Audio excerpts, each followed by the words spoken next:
Some movies will make you cry once.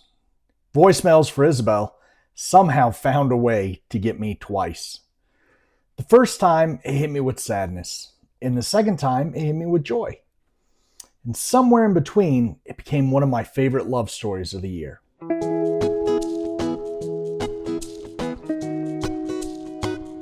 Hi, I'm Jeremy, your resident single dad with a soft spot for love stories. Welcome to The Real Romantic, where we review movies from the heart, not the critics. Today we're talking about Netflix's Voicemails for Isabelle, a movie that I wasn't even aware was coming out until my daughter showed me the trailer and said she wanted to watch it. So the second it hit Netflix, I turned it on, and I'm so glad I did. God, you're so beautiful. You're like an SF 6.5, a Kansas 10. Do you want another shot? Yo, Isabelle! This random girl has been leaving voicemails on my new work cell. They're for her sister. What I loved about this movie is that it understands something a lot of modern romances struggle with. Dating today is complicated. Technology makes us more connected than ever, but somehow it can still leave us feeling completely alone. This movie understands that tension, the desire for connection, the fear of vulnerability, and the challenge of finding something real in a world full of distractions. I love dating. Except for the part where you feel like a hideous, unlovable troll that might match with Ted Bundy. My boss is so unhinged, my dude. Line up! Yes, chef! Did little orphan Annie come into my kitchen last night and shed her ginger ass on this tart? At its core, Voicemails for Isabelle is about connection. Jill and her sister Isabelle are incredibly close. When Isabelle dies, Jill continues to call and leave her voicemails as a part of her grieving process. What she doesn't know is that Isabelle's phone number has been reassigned and now belongs to Wes. As Wes listens to the voicemails, he becomes more and more involved with Jill's story and eventually goes across the country to meet her.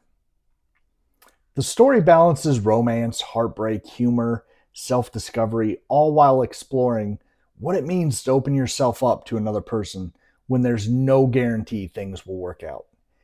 And without getting too far into spoiler territory, the movie isn't afraid to tackle both the beautiful and the painful sides of love.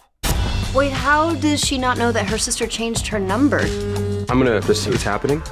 Hey, Iz. I'm just calling you to ask, how am I supposed to do this without you?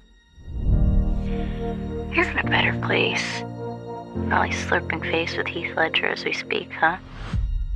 But I miss you.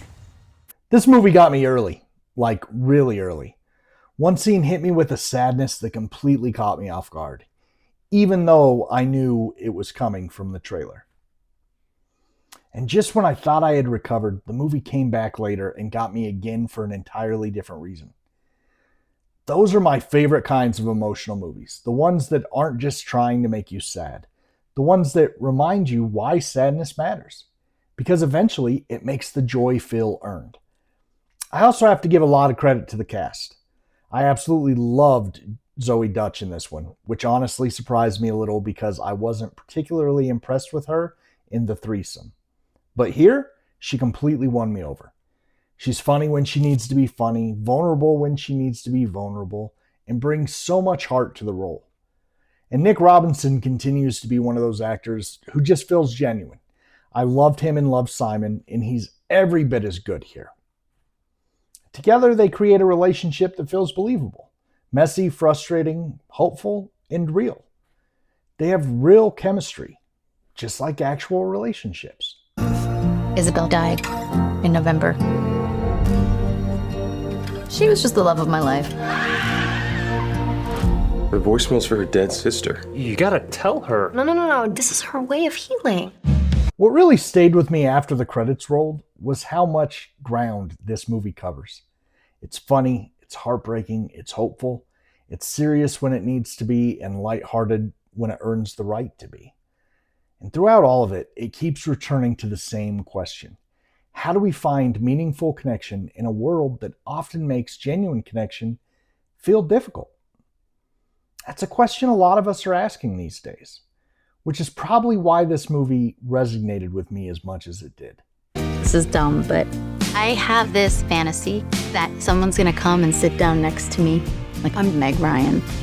We lock eyes, then it happens. Sorry, is this seat taken? So, if you love emotional romantic dramas, modern love stories that feel relevant, movies that balance humor and heartbreak, and stories that aren't afraid to tackle real-life relationship struggles, Voicemails for Isabelle is absolutely worth your time. I am boy sober. I am girl sober. I will not make out with you. Even if you beg me, I won't do it. Scout's honor. On the real romantic scale, Voicemails for Isabelle earns an ugly cry. Not because it's relentlessly sad, but because it earns every emotion it asks you to feel. The heartbreak, the hope, the joy, all of it. You heard the truth. Just say the words. Jill.